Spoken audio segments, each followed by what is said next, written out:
Africaines, Africains, je vous salue. Amis des diasporas africaines d'Europe, d'Amérique, d'Asie, vous qui êtes dans les grandes îles des océans Atlantique et Indien, soyez les bienvenus. Vous, nos amis d'Europe, d'Asie, d'Amérique, soyez également les bienvenus ici. Je voudrais pendant quelques minutes attirer l'attention des Africaines et des Africains sur l'importance de la réciprocité diplomatique envers les politiques d'immigration drastiques, cyniques, sadiques, menées par les grandes puissances néocolonialistes et impérialistes occidentales et moyen-orientales contre les Africains, la nécessité d'une réciprocité diplomatique en matière de politique d'immigration doit s'accompagner d'une autre nécessité, d'un autre outil dont disposent aujourd'hui les peuples, les gouvernements, les États africains. C'est la réciprocité géostratégique. Une réciprocité diplomatique sans réciprocité géostratégique est une réciprocité superficielle, superfétatoire, purement cosmétique.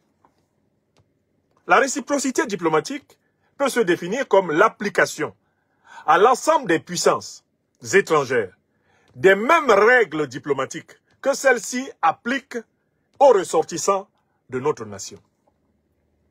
Quand un pays étranger prend des lois sur l'immigration qui frappent la population de votre pays, se déplaçant éventuellement vers son territoire, la réciprocité diplomatique consiste à appliquer stricto sensu les mêmes lois, notamment quand vous vous rendez compte que ce sont des lois qui spolient, des lois qui discréditent, des lois qui amenuisent les droits de votre diaspora.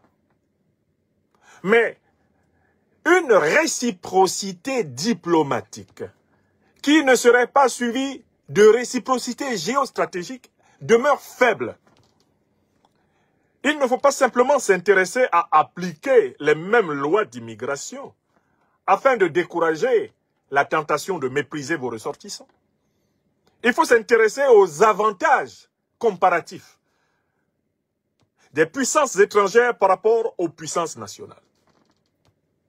Et s'intéresser à ces avantages permet d'avoir un outil de pression diplomatique. La réciprocité géostratégique consiste donc à imposer aux puissances étrangères des conditions géostratégiques comparables à celles qu'elles nous imposent. Les puissances étrangères qui ne sont pas prêtes à accepter que nous ayons des bases militaires sur leur territoire, que nous ayons des forces militaires sur leur territoire, et qui ont besoin de notre territoire pour affirmer leur influence internationale, doivent se voir privés d'accès à notre territoire. Et à ce moment, on parle de réciprocité géostratégique. La réciprocité géostratégique s'entend donc de la mise en place d'une symétrie de droit en matière de présence militaire dans les espaces vitaux réciproques. Alors, je voudrais commencer d'abord par féliciter le gouvernement du Tchad, qui a été l'un des premiers gouvernements africains concernés à réagir promptement, spontanément, sur le plan de la réciprocité diplomatique. À la suite de la décision suivante, des États-Unis, rapportée ici par le site français AFP. Donald Trump ferme le territoire américain aux ressortissants de 12 pays. Avec un travel ban qui rappelle son premier mandat, Donald Trump a décidé d'interdire aux ressortissants de 12 pays d'entrer aux États-Unis afin de protéger le pays de terroristes étrangers. Et il a imposé des restrictions contre 7 autres États. L'interdiction effective le 9 juin s'applique à l'Afghanistan, la Birmanie, le Tchad, la République du Congo, la Guinée équatoriale, l'Érythrée, Haïti, l'Iran, la Libye, la Somalie, le Soudan et le Yémen, selon la Maison-Blanche. 7 autres pays africains sont visés par des restrictions. Le Burundi, Cuba, le Laos, le Sierra Leone, le Togo, le Turkménistan et le Venezuela. L'exécutif américain, qui mène une politique anti-immigration très agressive, explique la présence des pays sur cette liste par l'absence d'administration efficace. La tendance des ressortissants de certains pays à rester aux États-Unis après l'expiration de leur visa et dans le cas de l'Iran, le soutien au terrorisme. J'arrête de citer là la référence. Voilà la décision que viennent de prendre les États-Unis d'Amérique. Interdire l'accès à leur territoire à des citoyens de 12 pays, parmi lesquels des pays africains, le Tchad, la République du Congo, pas la République démocratique du Congo, la Guinée équatoriale, l'Érythrée, la Libye, la Somalie, le Soudan, le Yémen. Voilà la décision américaine. Analysons d'abord la décision américaine, avant de nous intéresser à la réaction tchadienne et à la réaction qui devrait être celle de toutes les républiques authentiquement panafricaines. Le motif avancé par M. Donald Trump, président des États-Unis, pour interdire la circulation des citoyens de ces 12 pays vers les États-Unis, c'est que ce sont des pays qui seraient des soutiens au terrorisme. Examinons le motif. Qu'est-ce qu'on entend par terrorisme aujourd'hui dans le monde? Le terrorisme aujourd'hui dans le monde, c'est essentiellement la violence armée perpétrée par deux organisations terroristes notoires qui s'appellent Al-Qaïda et l'autre qui s'appelle l'État islamique. Ces organisations terroristes notoires ont opéré depuis plusieurs années et opèrent depuis plusieurs années au Moyen-Orient. Elles opèrent en Afghanistan, elles opèrent en Syrie. Ce sont les mêmes organisations terroristes qui ont opéré en Libye et qui opèrent aujourd'hui contre le Mali, le Burkina Faso. Ce sont les mêmes organisations qui opèrent contre le Niger, le Nigeria, le Bénin, le Togo. Ce sont les mêmes organisations qui opèrent contre le Cameroun, contre le Tchad, sous le nom tantôt de Boko Haram, entre autres. Mais la moindre étude de l'histoire de ces organisations terroristes indique quelles sont l'émanation des services de renseignement et bien de l'OTAN, et notamment des services américains. Commençons par Al-Qaïda. Al-Qaïda est une organisation terroriste qui a été créée par la CIA pour combattre, dans les années 80, les soviétiques en Afghanistan. Parlons maintenant de la deuxième grande organisation terroriste, à savoir l'État islamique. L'État islamique, et nous le savons de la bouche du président Donald Trump lui-même, a été créé sous l'administration américaine de Barack Hussein Obama et d'Hillary Clinton. C'est le président Trump lui-même qui nous a informé que ce sont les dirigeants américains qui ont créé l'organisation de l'État islamique. Laquelle organisation sème la terreur dans l'intérêt des États-Unis d'Amérique et de leurs alliés de l'OTAN, en Asie du Sud-Est, au Moyen-Orient et en Afrique jusqu'à l'instant présent. Pour ceux qui ont la mémoire courte, y compris M. Donald Trump lui-même, rappelons ses propres révélations. Donnons la parole à M. Trump. Donald Trump, qui a créé l'organisation terroriste de l'État islamique? Qui est derrière l'État islamique et, Al-Qaïda? Qui est le patron de cette affaire? Monsieur Trump, vous avez la parole. Allons-y. Donald Trump, allons-y. Aux États-Unis, Donald Trump ne recule devant rien pour tenter de discréditer son adversaire dans la course à la Maison-Blanche. Distancé dans les sondages, le candidat républicain a affirmé qu'Hillary Clinton, ex-secrétaire d'État entre 2009 et 2013, avait contribué à faire naître l'organisation terroriste État islamique. Il l'a dit lors d'un meeting en Floride. Notre gouvernement est à l'origine du groupe État islamique. Pour moi, le président Obama et Hillary Clinton sont les fondateurs de l'État islamique. En fait, Hillary Clinton pourrait se voir remettre une distinction. Vous savez, comme on dit chez les sportifs, le trophée du meilleur joueur. Le groupe État islamique pourrait lui décerner une telle récompense. ISIS will hand her the most valuable player award. L'équipe d'Hillary Clinton a dénoncé les propos de Trump tout en pointant du doigt l'inexpérience du candidat républicain sur les questions. Je m'arrête là. Africains qui m'écoutez, amis européens, asiatiques, américains, où que vous soyez. D'ailleurs, je donnerai une version en anglais de mon propos ici aujourd'hui. Vous avez bien entendu, l'actuel président américain, Donald Trump, révélait que L'organisation terroriste de l'État islamique a été créée par les dirigeants américains. L'un de ses prédécesseurs, Barack Hussein Obama. Vous l'avez bien entendu ou pas?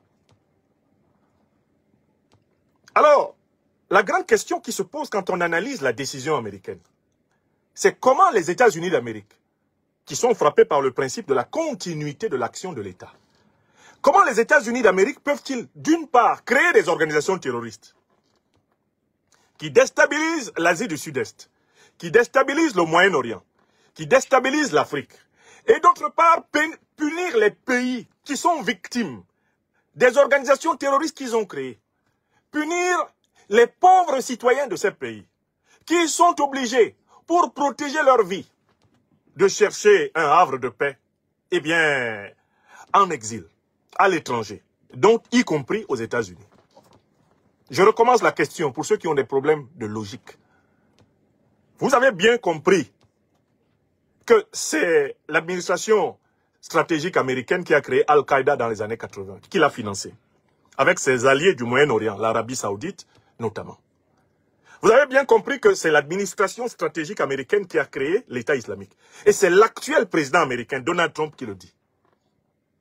Vous avez vous-même eu connaissance, en début janvier 2025, des révélations officielles américaines, des financements directs de l'USAID, du Trésor public américain vers Al-Qaïda et vers l'État islamique. Ces révélations ont été faites en mondovision devant le Sénat américain par Mme Tulsi Gabbard, qui est l'actuelle chef de la centrale d'intelligence américaine. Ces révélations ont été confirmées par M. Elon Musk. Lui, il a publié la liste des paiements directs du Trésor américain, notamment à travers l'USAID, aux organisations terroristes. La question qui se pose ce vendredi, 6 juin, par la bouche de votre serviteur, est la suivante. Comment les États-Unis d'Amérique peuvent-ils d'une part créer les organisations terroristes, financer des organisations terroristes, armer des organisations terroristes, et d'autre part punir les citoyens des pays qui sont victimes des organisations terroristes financées, armées et soutenues par les États-Unis? Il s'agit là d'une duplicité démoniaque. Il s'agit là d'une stratégie ignoble, satanique. Il s'agit là d'un aveu flagrant de double standard. Il s'agit là, en réalité, d'une forfaiture, d'une immoralité absolue. Mieux, l'un des États, qui est l'un des grands financiers d'Al-Qaïda et de l'État islamique, à savoir le Qatar, a vu récemment ses principaux dirigeants offrir au président des États-Unis un avion d'une valeur de plus de 400 millions de dollars. Or, c'est ce même Qatar, et ce sont ces mêmes États-Unis, sous Donald Trump, qui sont les parrains d'un grand chef terroriste d'Al-Qaïda et de l'État islamique, qui a pris le pouvoir avec leur soutien en Syrie. Ahmed al-Shara, qui a reçu le tapis rouge le 7 mai 2025 au palais présidentiel français à l'Élysée, qui a été reçu par le président américain Donald Trump lors de sa récente visite au Moyen-Orient, notamment en Arabie Saoudite.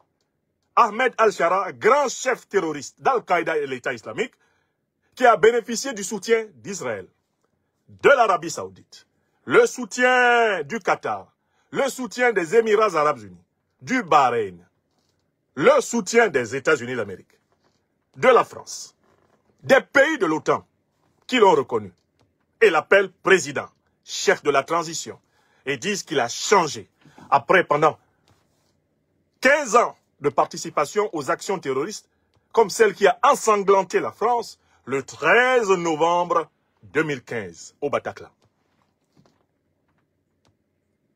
Alors, l'Afrique pose devant le monde la question suivante. Comment le président américain, le plus averti de la participation officielle des États-Unis au financement du terrorisme dans le monde, peut-il terroriser les victimes du terrorisme? Parce que les pays que nous venons de citer sont pour la plupart, justement, les pays qui sont victimes du terrorisme financé par les États-Unis. L'Afghanistan, la Birmanie, le Tchad, la République du Congo, la Guinée équatoriale, l'Érythrée, Haïti, l'Iran, la Libye, la Somalie, le Soudan, le Yémen, ce sont des pays où, justement, l'action terroriste financée par les États-Unis a produit des effets dévastateurs. Donc, en fait, on est dans une décision qui relève exactement de ce qu'on appelle la double peine. La double peine. Non seulement je finance les terroristes qui te déstabilisent, mais ensuite je punis ta population, victime du terrorisme. Voilà ce qui est insupportable. Le Tchad est l'un des pays les plus frappés par le terrorisme. L'un des pays les plus exposés depuis plusieurs années aux hordes d'Al-Qaïda et de l'État islamique. Que ce soit les civils, que ce soit les militaires, le Tchad a payé un prix du sang énorme depuis plusieurs années face à ce terrorisme financé par l'OTAN et en particulier par les États-Unis. Donc voilà au niveau de la décision en tant que telle. Des pays comme la Libye, comme la Somalie, comme le Soudan, comme le Yémen, sont victimes de ces groupes financés, justement, par les États-Unis. Comment vous pouvez, d'une part, financer des groupes qui viennent tuer des gens chez eux, des groupes qui viennent ravager des régions entières, des groupes qui organisent des pratiques d'extermination, de génocide, des groupes qui produisent des déportations, des déplacements de millions de réfugiés. Comment vous pouvez faire cela d'un côté et d'autre côté, fermer les portes du monde à ceux qui essayent de s'enfuir pour sauver leur peau? Comment pouvez-vous faire cela? C'est inhumain. C'est d'une inhumanité intolérable. C'est d'une inhumanité insupportable. C'est d'une inhumanité indicible. C'est juste indicible. Je tenais à le dire. Mais maintenant, regardons la réaction. Je voudrais saluer les autorités tchadiennes qui confirment la bonne dynamique géopolitique dans laquelle elles se sont inscrites depuis qu'elles ont ordonné le départ de leur sol des troupes néocolonialistes françaises et des troupes impérialistes américaines. Je voudrais les féliciter parce que, aussitôt cette décision annoncée, le Tchad est, à ma connaissance, le premier pays africain à avoir très clairement brandi une réplique, à savoir la réplique de la réciprocité diplomatique. En quoi consiste cette réplique? Je vous lis in extenso le message du maréchal président de la République du Tchad, Mahamat Idriss Déby Itno. Qu'est-ce qu'il a dit? Je vais sur sa page, la page du président Mahamat Idriss Déby Itno, et qu'est-ce qu'il dit? Et c'est important. Citation. J'ai instruit le gouvernement à agir conformément au principe de réciprocité et suspendre l'octroi des visas aux citoyens des États-Unis d'Amérique. Le Tchad n'a ni des avions à offrir, ni des milliards de dollars à donner, mais le Tchad a sa dignité et sa fierté. Fin de citation. Je relis une deuxième fois, parce qu'il y a beaucoup d'informations que nous donne le président tchadien Mahamat Idriss Déby Itno dans cette annonce. J'ai instruit le gouvernement à agir conformément au principe de réciprocité et suspendre l'octroi des visas aux citoyens des États-Unis d'Amérique. Le Tchad n'a ni des avions à offrir, ni des milliards de dollars à donner, mais le Tchad a sa dignité et sa fierté. Une troisième fois, j'ai instruit le gouvernement à agir conformément au principe de réciprocité et suspendre l'octroi des visas aux citoyens des États-Unis d'Amérique. Le Tchad n'a ni des avions à offrir, ni des milliards de dollars à donner. Mais le Tchad a sa dignité et sa fierté. Fin de citation. Ce sont les propos du président tchadien, le maréchal Mahamat Idriss Déby Itno. J'approuve ces propos. Maintenant, je vous dis pourquoi j'approuve ces propos. Qu'est-ce qu'il y a de profond dans ces propos? D'abord, le président tchadien fait jouer un principe de diplomatie internationale qui est un élément fondamental de la souveraineté diplomatique, la réciprocité. Vous dites que les Tchadiens ne peuvent plus entrer aux États-Unis. Nous disons que les Américains ne peuvent plus entrer au Tchad. Ça, c'est la moindre des choses. Il va plus loin. Le Tchad n'a ni des avions à offrir. Que signifie cette phrase? C'est une allusion directe à l'avion offert par le Qatar, qui est une base arrière du terrorisme. Non seulement au Moyen-Orient, mais en Afrique. L'avion offert de 400 millions de dollars par le Qatar au président actuel des États-Unis, Trump, c'est de cela que parle le président tchadien. En réalité, le président tchadien accuse le Qatar de participer à une opération de corruption envers l'exécutif américain. Il les accuse de faire de la corruption internationale. C'est ça. S'il a évoqué les avions à offrir, c'est parce qu'il voulait dire que le président Trump se comporte envers les pays du monde comme des pays qui auraient en quelque sorte une dette envers lui. Il veut être corrompu. Le Tchad ne veut pas le corrompre. Ce temps est passé où les présidents africains devaient prendre l'argent public africain pour le donner à des présidents occidentaux. C'est ce que dit le président Mahamat. Je ne donne pas. Je ne vais pas donner. Parce que son père a donné pendant très longtemps. Avant lui, Hissène Habré a donné. Les dirigeants tchadiens ont donné le Tchad aux multinationales françaises, aux multinationales américaines. Ils se sont servis depuis plus de 60 ans. Ça a donné quoi? Ça a donné un Tchad pauvre, un Tchad divisé, avec ses propres fils, se regardant en chien de faïence, les uns et les autres cherchant l'approbation de l'Occident pour continuer à contrôler le pays. Ça a donné quoi? Des fils du Tchad qui s'entretuent, qui s'étripent entre eux. Qu'est-ce que ça a donné? Un pays qui pourtant est immensément riche, qui est maintenu artificiellement dans la misère, dans la violence, dans la haine. Le président tchadien, le maréchal Mahamat Idriss Déby Itno, sait que cette politique qui a été menée par tous ses prédécesseurs jusqu'à lui-même, elle n'a rien donné. Et qu'il vaut mieux servir son pays de la façon la plus noble pour améliorer le sort des générations actuelles et futures. Il vaut mieux faire cela que se servir de son pays et livrer son pays à la voracité des puissances étrangères. La politique est l'art du service du bien commun du peuple.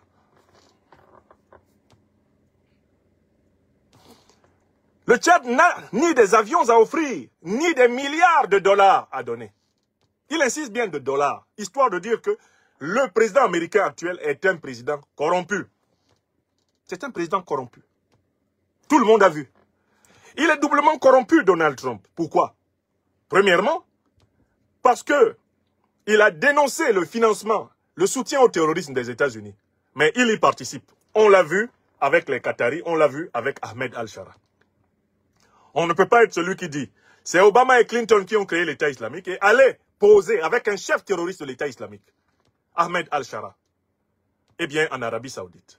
C'est pas possible. Donald Trump ne peut pas échapper ici à la flagrance de la contradiction. Donald Trump ne peut pas dire « je combats le terrorisme » et accepter le financement d'un État qui est notoirement une base arrière de tous les grands chefs terroristes. L'État qatari. C'est pas possible. On ne peut pas combattre le terrorisme et être ami avec le Qatar. C'est pas possible.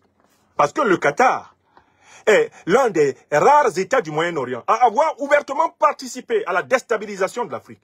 Le Qatar a participé militairement à la coalition de l'OTAN qui a attaqué et saccagé la Libye. Or, Donald Trump est l'ami du Qatar. Le Qatar a saccagé la Libye aux côtés de l'OTAN dans le but de déstabiliser le Sahel et de contrôler les richesses faramineuses de l'Afrique. Le Qatar fait partie du projet néocolonialiste et impérialiste de l'Occident en Afrique. Ainsi en est-il de l'Arabie Saoudite, que nos dirigeants africains refusent de confronter, par peur, craignent-ils, d'une malédiction religieuse. Alors qu'il n'en est rien. Dieu est Dieu pour tous les hommes et il n'y a de Dieu que Dieu. Dieu n'a pas de race, Dieu n'a pas de couleur. Dieu n'est réservé à aucune nation sur la terre. Dieu est Dieu pour tous les hommes. La Shahada dit bien, il n'y a de Dieu que Dieu. C'est une affirmation radicale. La transcendance n'appartient pas à un pays. Il n'y a pas un pays qui possède Dieu comme propriété privée. Dieu n'est pas la propriété privée de l'Arabie Saoudite. De telle façon que, même quand on a la preuve qu'elle est impliquée dans le sang qui coule en Afrique, on ne dit rien. Dieu n'est pas la propriété privée d'Israël. Au point que un certain nombre de niais, comme Félix Tshisekedi, essayent de faire passer toute critique envers la politique néocolonialiste et impérialiste d'Israël comme étant une atteinte au peuple élu de Dieu. Il n'y a pas un peuple sur cette terre qui soit, lui, l'élu de Dieu. Le peuple élu de Dieu est disséminé dans toutes les nations. Tous les hommes, toutes les femmes de cette terre qui s'efforcent de vivre dans la vérité, dans la justice, dans la solidarité, appartiennent au peuple élu de Dieu. Écrivez ça. Écrivez ça. Il n'y a pas un pays sur cette terre qui soit le peuple élu de Dieu. Ça n'existe pas. Même dans la Bible, la notion d'Israël, elle ne renvoie pas à une nation. Elle ne renvoie pas à un État. Elle ne renvoie pas à une république. La notion biblique juive d'Israël renvoie à une élection morale.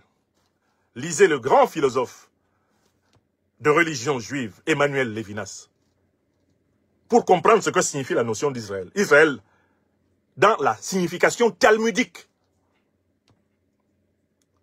dans la signification exégétique, Israël ne désigne pas une nation sur la terre. Mais les êtres humains qui ont décidé de vivre dans l'amour de leur Créateur et de partager cet amour avec tous les autres hommes. C'est ce mot-là que signifie Israël.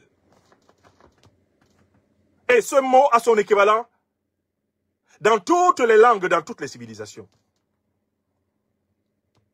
Dans ma langue maternelle, le Bassa Bantou, on appelle cela Bourbambok, Bonbambok. C'est le mbok qui est le concept dans la langue Bassa pour décrire les hommes spirituels, les hommes et les femmes spirituelles.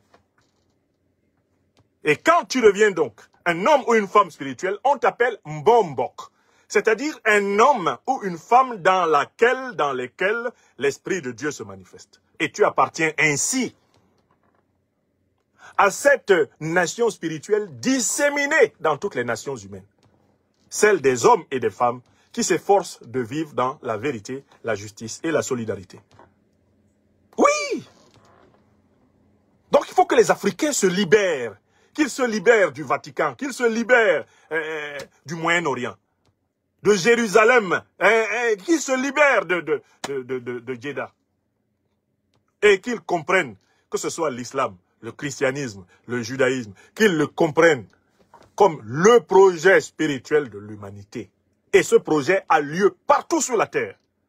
La terre tout entière est couverte dans toutes les nations, d'hommes et de femmes, qu'on peut appeler les justes des nations. Ce sont eux qui appartiennent au peuple divin. Il n'y a pas un pays ici, il n'y a pas une capitale, il n'y a pas une ville de Dieu sur la terre. Cela, c'est une dimension spirituelle à laquelle les hommes participent. L'Église véritable, c'est le lien qui passe par le cœur de celles et ceux qui servent véritablement la vérité, la justice et la solidarité humaine. Ils participent à l'Église universelle. Celle des humains qui s'efforcent vraiment de vivre en harmonie avec tous les autres humains et avec tous les autres règnes. Voilà le niveau de compréhension auquel il faut se hisser pour comprendre l'essence de la religion. Donc, on a un vrai problème. C'est que le Tchad vient de dénoncer la posture du président Donald Trump parce que le Tchad argumente que Donald Trump veut être corrompu. Parce qu'il est corrompu. Que Donald Trump fait du 2 poids 2 mesures.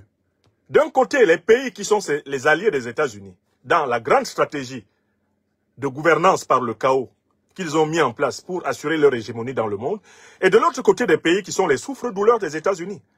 Non seulement ils sont victimes du terrorisme, et Donald Trump lui-même nous dit, c'est Obama et Clinton qui ont créé ça, et il sait que Al-Qaïda a été créé par les services américains, et c'est l'administration Trump même qui a révélé les paiements directs de l'USAID au groupe terroriste. Le même qui a reconnu cela vient punir ses victimes. Le Tchad dit, mais nous, on ne peut pas vous donner un avion à 400 millions de dollars. Après tout le mal que vous nous avez fait. Parce que Al-Qaïda, l'État islamique, c'est vous.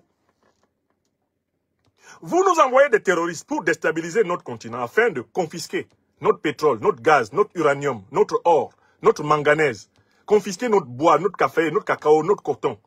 Vous voulez confisquer notre uranium, notre lithium, notre cobalt, notre cuivre. Vous voulez avoir la main sur nos richesses ad vitam aeternam.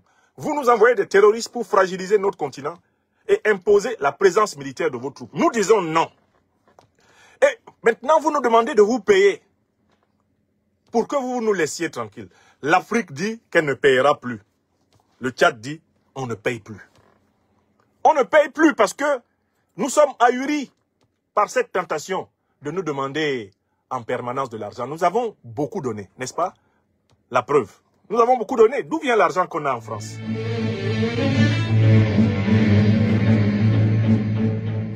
Oui, c'est trop. On oublie seulement une chose, c'est qu'une grande partie de l'argent qui est dans notre porte-monnaie vient précisément de l'exploitation depuis des siècles de l'Afrique. Pas uniquement, mais beaucoup viennent de l'exploitation de l'Afrique. Alors, il faut avoir un petit peu de bon sens, je ne dis pas de générosité, de bon sens, de justice, pour rendre aux Africains, je dirais, ce qu'on leur a pris, d'autant que c'est nécessaire si on veut éviter les pires convulsions ou difficultés avec les conséquences politiques que ça comporte dans le prochain avenir. Voilà. Mais le même Chirac qui reconnaît qu'une bonne partie de l'argent que nous avons en France vient de l'exploitation de l'Afrique depuis des siècles, n'est-il pas celui qui justement arnaquait un certain président Laurent Gbagbo? Président Gbagbo, qu'est-ce qui vous a choqué dans cette affaire? Venez nous dire, qu'est-ce qu'il vous a fait, M. Chirac? Hein? Qu'est-ce qui a choqué le président Gbagbo dans cette affaire? Président Gbagbo, vous avez la parole. Ouais, allez-y. Mais c'est d'abord un étonnement de voir le chef d'État français me demander l'argent. C'est pas vrai. Waouh. Waouh. Mais après ça, ils vous ont fait ce qu'ils ont fait, Monsieur le Président. Vous ne leur avez jamais parlé? Non, mais... Et Chirac, au moment où il reçoit l'argent, il m'appelle, Laurent, je ne suis pas un ingrat. Mais c'est d'abord un étonnement. Bon, voilà. Le même Chirac qui reconnaît que une bonne partie de l'argent qu'on a en France vient de l'exploitation de l'Afrique. Vous avez vu ce qu'il a fait à Laurent Gbagbo? Il a pris l'argent de la Côte d'Ivoire, pratiquement l'équivalent de 2 milliards de CFA, 3 millions d'euros. Il a mis ça dans sa poche. Et puis, pour remercier Laurent Gbagbo, il l'a attaqué militairement. Il a détruit la flotte aérienne de la Côte d'Ivoire. Chirac que vous voyez là, c'était son merci à Gbagbo. Pourtant, au téléphone, il a dit à Gbagbo, je ne suis pas un ingrat. Voilà. Kadhafi a donné à Sarkozy plus de 50 millions de dollars. Vous avez vu comment Sarkozy l'a remercié? Mobutu a reçu 250 000 dollars de la CIA pour tuer Lumumba. Il a tué Lumumba. Vous avez vu comment la CIA a remercié Mobutu? Mais ce sont eux qui ont fomenté la rébellion à partir de l'Ouganda et du Rwanda pour entrer au Congo. Oui, voilà comment la CIA a remercié, eh bien, Mobutu. Voilà comment la CIA a remercié Mobutu. Donc, Donald Trump décide de punir les ressortissants des pays qui sont victimes du terrorisme que les États-Unis ont contribué à propager. Et alors qu'il a participé à la révélation de cette responsabilité américaine dans l'expansion du terrorisme, comment peut-on comprendre que le même dirigeant, au lieu d'avoir une attitude compensatoire, une attitude réparatrice, comment peut-on comprendre qu'il entre dans une attitude de sanctionner doublement ceux qui sont victimes de lui? Je passe à la troisième partie de mon intervention aujourd'hui. Je salue le Tchad qui a ordonné la réciprocité. J'appelle tous les pays africains à appliquer la même mesure que le Tchad. Tous les pays africains concernés par la décision de Trump doivent appliquer exactement la même mesure. J'appelle la République du Congo de Sassou Nguesso à avoir un peu de courage cette fois-ci. Monsieur Sassou, arrêtez de bégayer.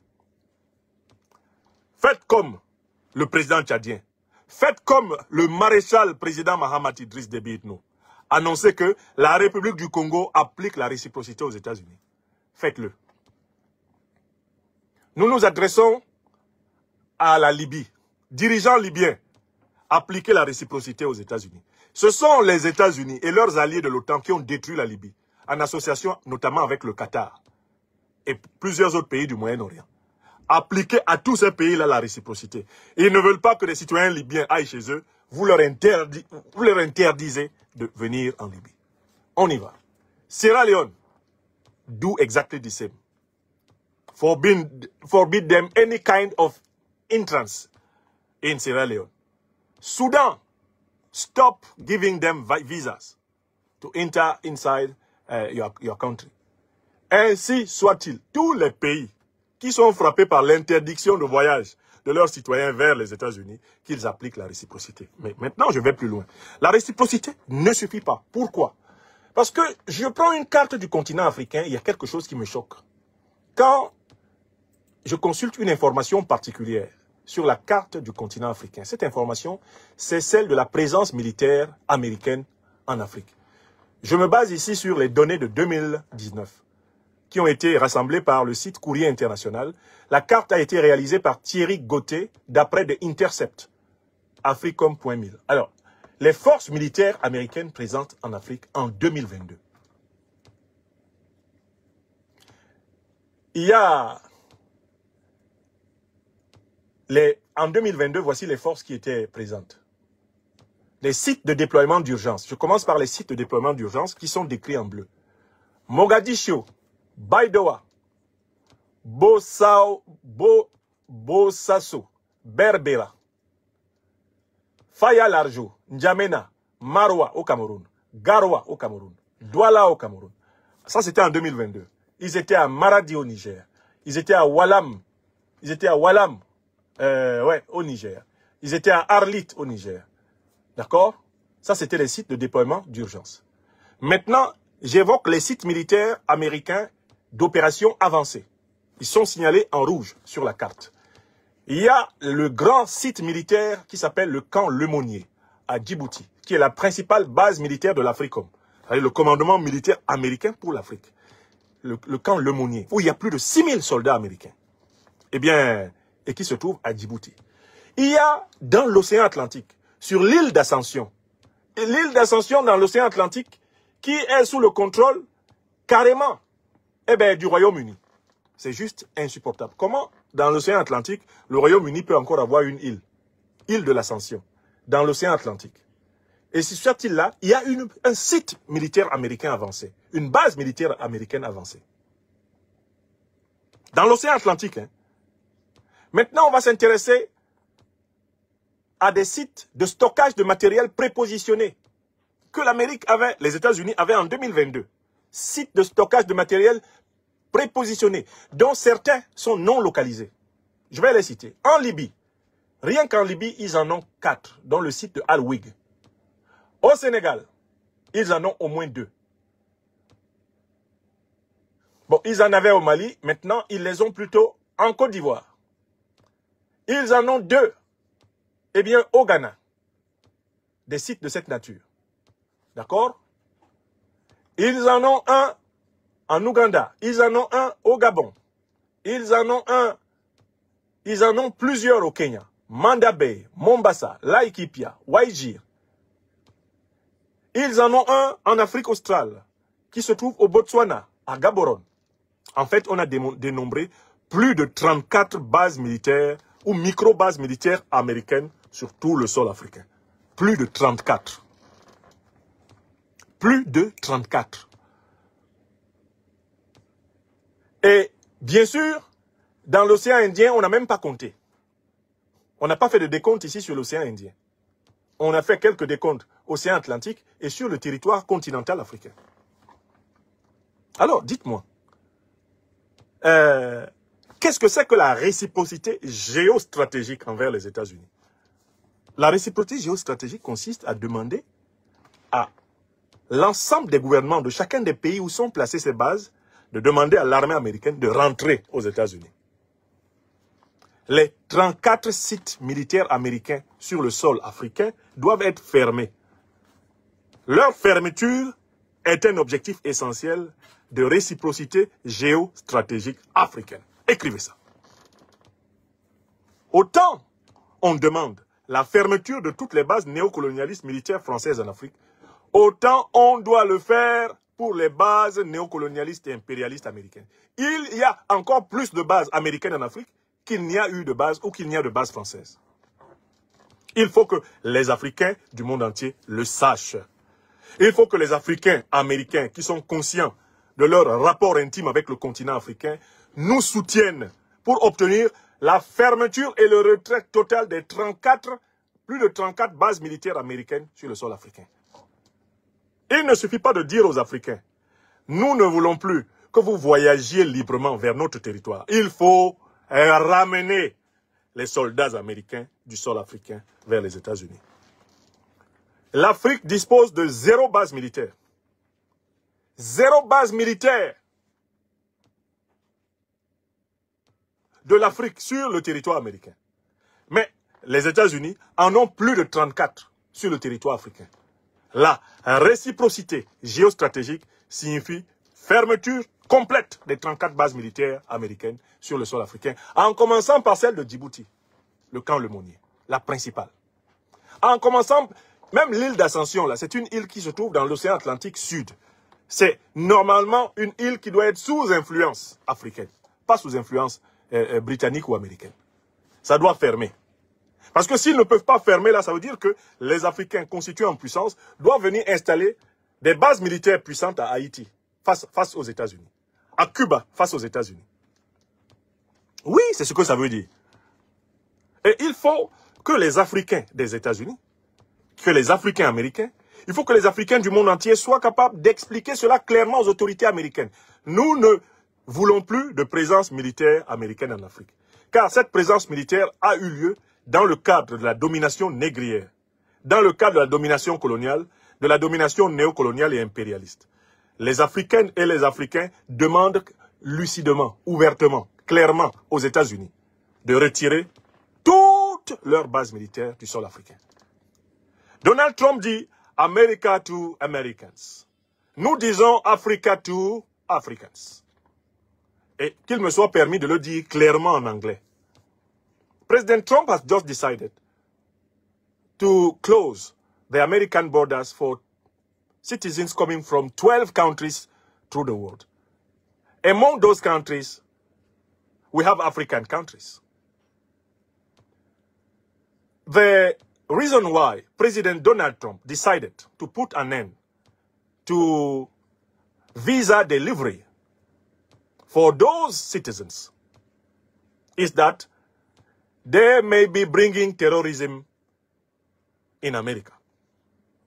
But let us see. Who is responsible of expanding terrorism through the world? 2 main terrorist organizations are involved in the expansion of terrorism through the world. The first organization we know is called Al-Qaeda. Al-Qaeda was created in the 80s by American services to fight against Soviet troops in Afghanistan. The second main terrorist organization known by everyone in this singular world is the Islamic State, ISIS. President Trump himself revealed that the ISIS was created by Obama-Clinton's administration. So, the 2 main terrorist organizations known in the world has been created by NATO services, American services, and their allied of the Middle East, like Saudi Arabia, Qatar, and so on. Israel, and so on. In this current year of 2025, at the end of the month of January, Mrs. Tulsi Gabbard, which is a higher officer of the American Army, and who is now the chief of intelligence in America, revealed that public American funds have been given for so many years, for so many decades, to terrorist organizations, Al-Qaeda and the ISIS. Mr. Elon Musk revealed in front of the Senate of the United States of America that there were direct financing of the US aid to Al-Qaeda and the Islamic State. And President Trump himself met recently one of the worst enemies of peace in the Middle East, of peace in Africa. The terrorist chief who became, by the help of the NATO, of Israel, of Saudi Arabia, of Qatar, the head of the state of Syria, after killing millions of people for many years, Ahmed al-Shara. President Trump personally met with him, and he accepted to receive a gift of Qatar, more than $400 million for a plane given by Qatar, while knowing that Qatar is involved in supporting, hosting terrorist organizations. That Qatar was involved in the destruction of Libya with the NATO and its terrorist group, Al-Qaeda and ISIS, in 2011. Also in the killing of the Libyan leader, Muammar al-Gaddafi. So President Trump knows clearly that if there is terrorism in Africa today, it is because the NATO decided, with its allied forces of the Middle East and with its terrorist organization and proxies, Al-Qaeda and ISIS, to destroy Libya, to invade the Sahel, to destroy peace in Africa, so that African government will be forced to accept military occupation of the African continent by the Western troops. President Trump knows everything about this terrible tragedy of African people today. How dare him punish African citizens who are victims of terrorism, while knowing, on the other hand, that this terrorism comes from proxies of the United States of America and of the NATO and of its Middle East allied forces. This is devilish. This is clearly unbelievable. This is a scandal. This is a Mephistophelian way of thinking international relations.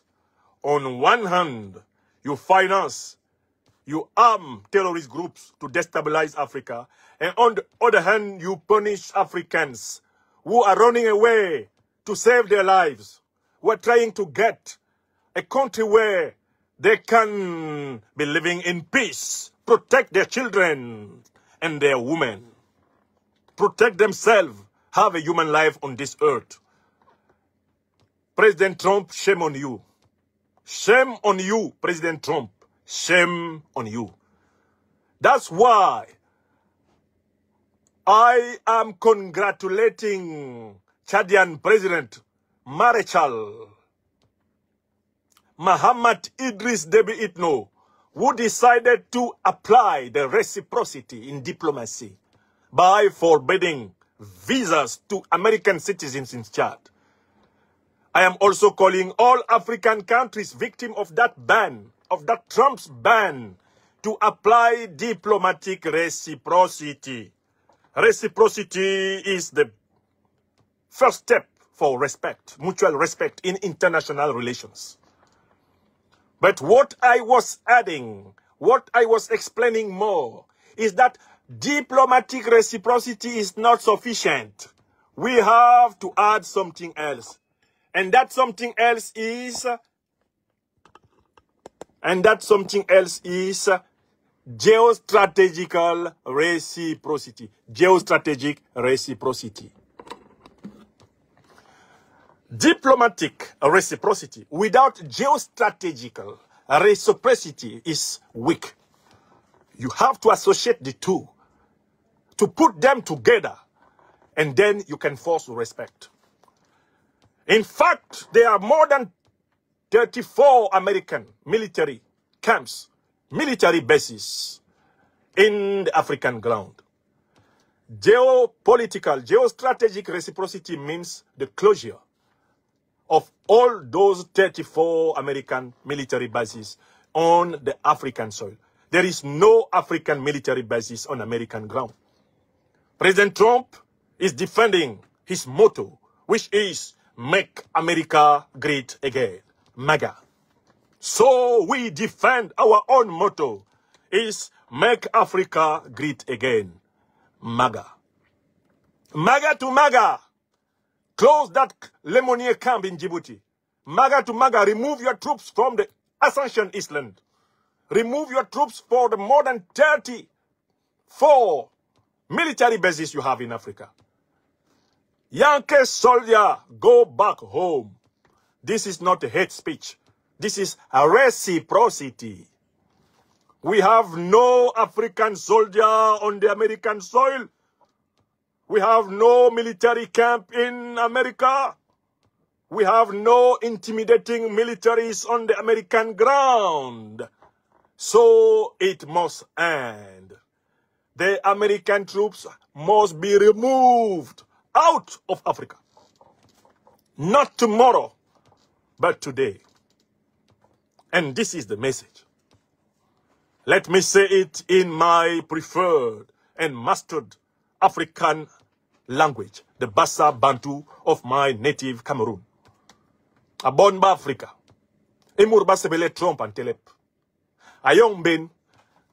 Le bonba jom long ni riba. Bala habe ki jobi America. Nyu le bala long America. Bala na gweri nyo America. Ndi murba sebele Trump. Nyemere abukale. America yong bang Al-Qaeda. I bang yom niba sebele État islamique. Buroma nola babilim. Baba e cham Afrika yoso. Inyu bongle. Pelong baba kanabe konde enelbes ni nip lingwangjes joliso. E murba sebele Trump. Atabele inipes. Ahola buroma nola. Le balo nol bon ba Afrika. Ndi inipes ki. Anongok bon ba Afrika. Homa nye son kongsi. Le ba koba bang homa. Iye nwe. Ibongo ning yap ni bon bap. Hala aye per i satan nyemere. E murba sebele Trump. Depuis tehenye Antelep. Ake Arabie Saoudite. Abon mamour manola nun kengi. Ba sebele Ahmed Al-Shara. So murmanola nun kengi. Nsele Al-Qaeda ni État islamique. Nou aye enel Syria nano. Ni mahola ma OTAN. Mahola ma Israël. Mahola ma Arabie Saoudite. Mahola ma Qatar. Ma Émirats Arabes Unis. Belong babakana gobi sobi ye mukere. E moun basvele Trump abu Telep. Ingene Qatar nou aye mbous manola ya Afrika mama so. Mounou mwe mi tarbe. Ngene Qatar amberel soso avion. Soso avion mboro na million $1,000,000. Abere yo tiyo Trump. Li arnali borba whip ni borba manola.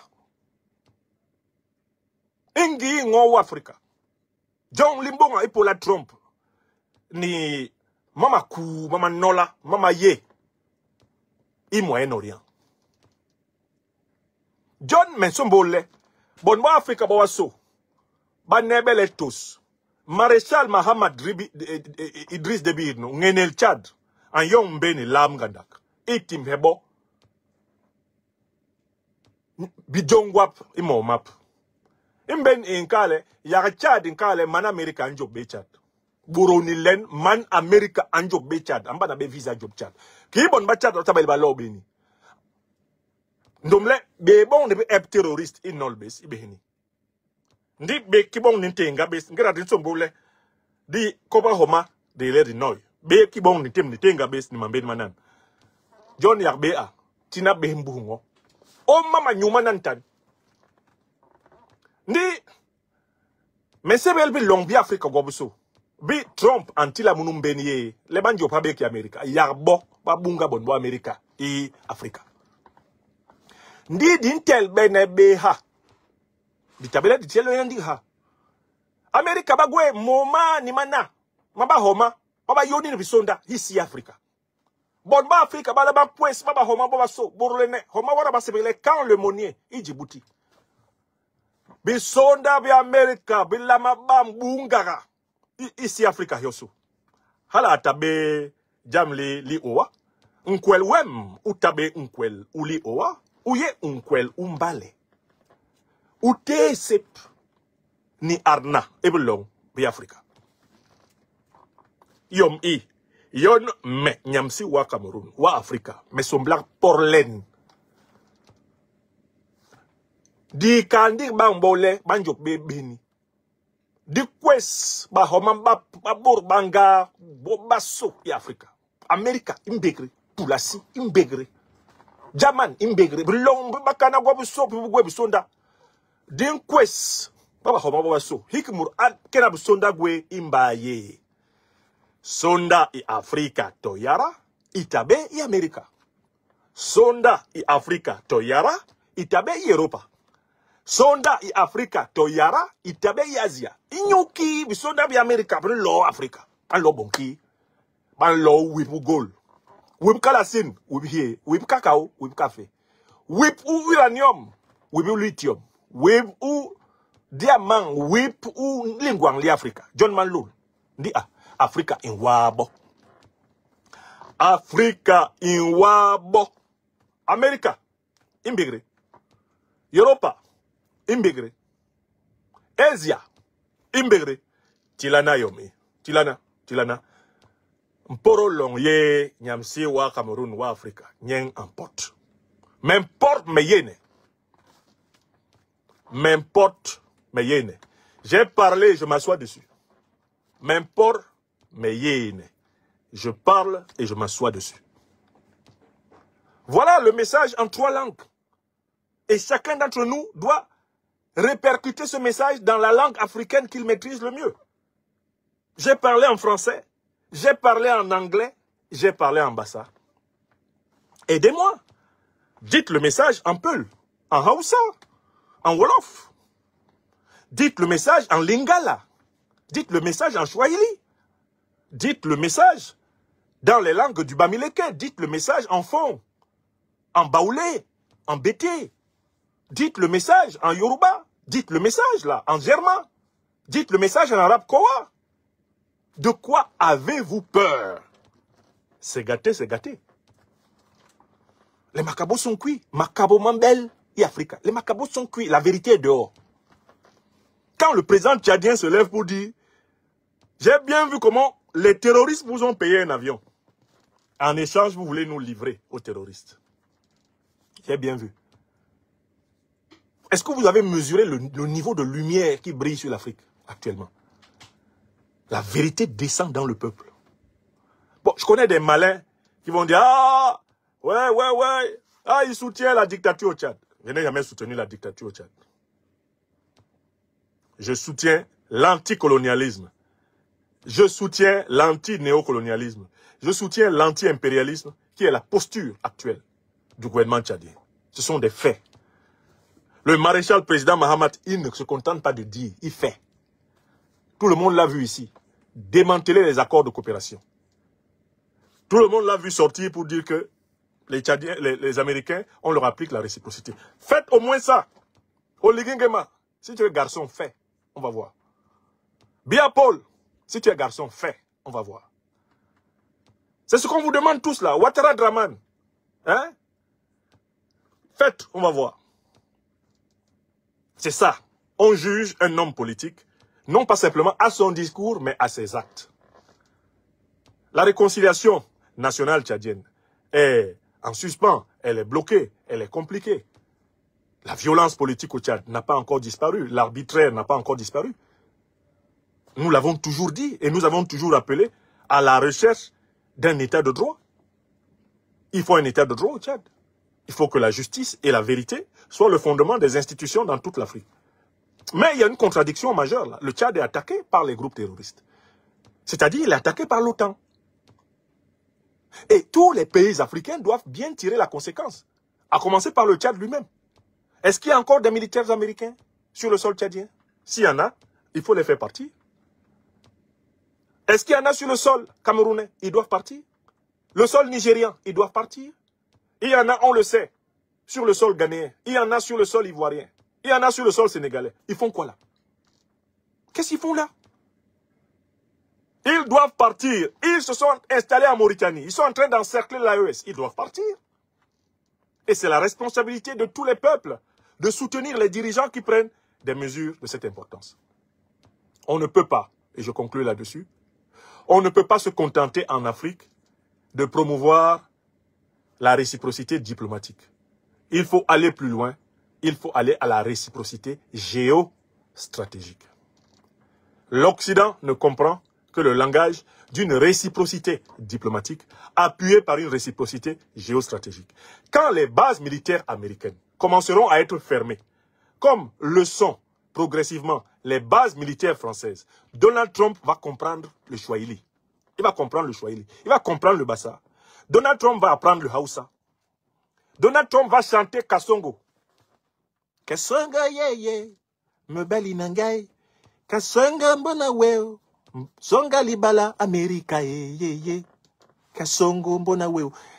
Ces gens-là vont apprendre à parler nos langues quand on va leur appliquer la pleine réciprocité géostratégique.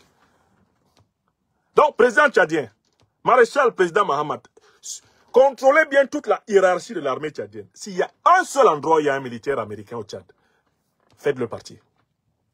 Ne vous contentez pas des civils. Parce que les militaires tchadiens ne sont pas autorisés à se balader comme ils veulent aux États-Unis. Vous avez peut-être quelques militaires qui sont des attachés de l'ambassade, oui. Mais les autres là, ceux qui viennent à travers des ONG, ceux qui viennent pour conseiller, soi-disant conseiller, ceux qui viennent former, fermez tout. Il faut tirer toutes les conséquences. Il faut fermer les sites militaires américains. Quand les sites militaires américains seront fermés en Afrique, les États-Unis vont respecter les États africains qui ont fermé leurs sites militaires. Ils n'auront pas le choix. Imaginez que la grande base Lemonier, avec les 6000 militaires américains, quitte le sol africain. Astaghfirullah. Donald Trump sera obligé de considérer qu'il y a une puissance en Afrique. Les bases qu'ils ont jusqu'en Afrique australe, quand elles seront fermées, ils vont se dire, les Africains ont de la consistance. Parce que, imaginez que vous alliez aux États-Unis, dans le bureau ovale, avec le président Trump, et que vous lui disiez, Président Trump, could it be possible for us to have an African military camp in the United States of America? Just give us a small area where we can put 1,000 or 2,000 African soldiers.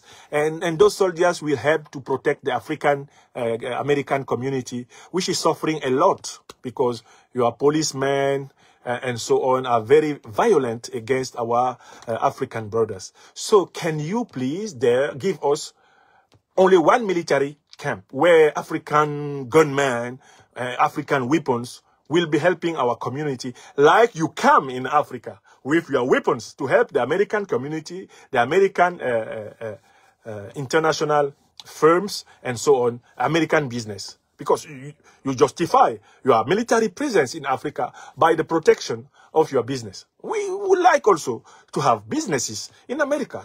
Just give us a position for our militaries. Mais Donald Trump va bondir de sa chaise. Est-ce que la personne va même sortir vivante de la Maison Blanche? Surtout que le bureau ovale est devenu un endroit où il piège les visiteurs. Comme il a piégé le président sud-africain après avoir piégé l'esclave des États-Unis qui s'appelle Zelensky. Est-ce qu'un président africain peut oser demander une base militaire aux États-Unis? Une base militaire en Europe? Une base militaire en France? Aucun. Il n'y a aucun président africain qui soit capable de demander cela aux puissances occidentales.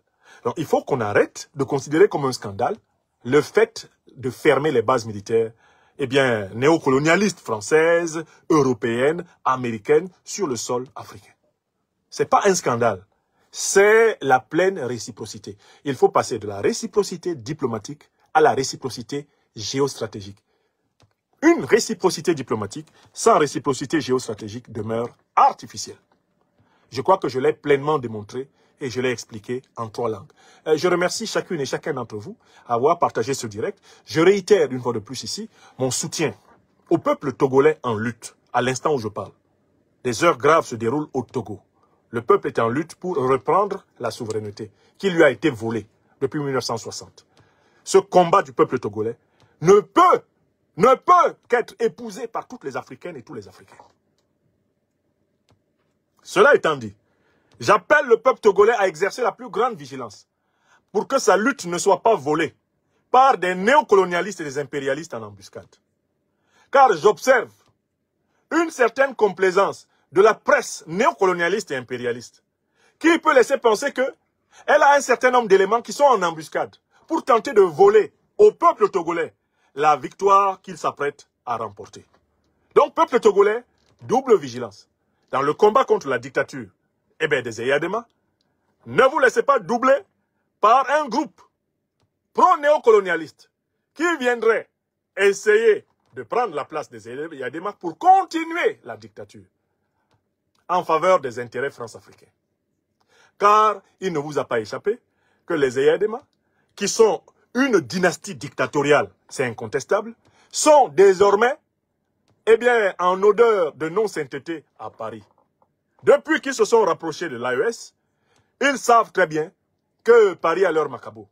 Et qu'un coup d'État à Lomé peut à tout moment soit basculer du côté du style de coup d'État oligarque et maïste au Gabon, soit du côté du style de coup d'État révolutionnaire propre à l'Alliance des États du Sahel. Vigilance au peuple togolais. Vigilance au peuple togolais. Victoire au peuple. Que les forces de défense et de sécurité du Togo, pour une fois, comprennent que le peuple togolais n'est pas leur ennemi. Que les forces de défense et de sécurité du Togo protègent le peuple togolais. Qu'elles n'exercent pas de violence délibérée contre leur propre peuple, car une telle violence serait évidemment suicidaire. Union de prière pour que le souverain, le peuple togolais, soit victorieux. Union de prière pour que la France-Afrique ne nous trouve pas une entourloupe pour voler, une fois de plus, une révolution du peuple togolais. Souvenir, honneur et gloire aux grands serviteurs du peuple togolais qui, à l'instar du camarade président, Sylvanus Olympio, se sont dévoués pour produire une nation togolaise souveraine, et cela depuis plusieurs décennies. Que leur sacrifice ne soit pas vain. Niamsi, Wa Cameroun, Wa Togo, Wa Africa soutient le peuple togolais. Je n'en attends pas moins des leaders d'opinion togolaises pour la bataille que le peuple camerounais a à livrer contre la dictature de Paul Biya dans mon pays natal, le Cameroun.